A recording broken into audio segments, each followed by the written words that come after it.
ప్రధానమంత్రి గారు స్వయంగా చెప్పిను కొన్ని కష్టాలు ఉంటాయి, దయచేసి 50 రోజులు ఓర్చుకుందాము, నాకు గడువు ఇవ్వండి, వీలైనంత తొందరగా మళ్ళీ నార్మల్సీ తెద్దాము, కానీ ఎండ్ రిజల్ట్ డెఫినెట్గా మీరు కోరుకునే నాన్ కరప్ట్ కంట్రీ నేను డెలివరీ చేస్తా, నేను చేయకపోతే మీరు ఏ చౌరాస్తాకు రమ్మంటే ఆ చౌరాస్తాకు వస్తా, నన్ను కొట్టి చంపండి నేను చెప్పినాను. He said it as a responsible prime minister of the country. ఇంత పెద్ద మాట చెప్పినప్పుడు ఎందుకు మనం దాన్ని బ్లంట్గా వ్యతిరేకించేటువంటి కష్టాలు ఉన్నాయి, డెఫినెట్గా ఉన్నాయి అధ్యక్ష, 100% ఉన్నాయి. లేవని ఎవరంటున్నాండి? అది ఒక తెలంగాణలోనే, ఒక హైదరాబాద్లో, ఒక మన దగ్గర ఉన్నాయి, ఢిల్లీలో ఉన్నాయి, బొంబాయిలో ఉన్నాయి, కలకత్తాలో ఉన్నాయి, హర్ జగ. ఇందిరాగాంధీ గారు ల్యాండ్ సీలింగ్ తెచ్చారు, ఆమె ఉంది స్టిల్. దాన్ని ఎవరు తీసేయలేరు చరిత్రల నుంచి.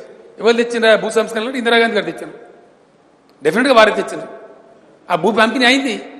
3,000, 6,000, 10,000 ఎకరాల జమీందారుల దగ్గర నుంచి ఇలా పేదల దగ్గరికి భూమి పోయింది. దానికి రీజన్ ఇవ్వాలంటే ఇందిరాగాంధీ ఆమె తెచ్చింది, అది హిస్టరీ ఉంటుందండి. అట్లా ఇలా నరేంద్ర మోదీ గారు నల్లధనం తీసేస్తా, తప్పకుండా పేదలకు సాయం చేస్తా అంటే మనం ఎందుకు వ్యతిరేకించాలి?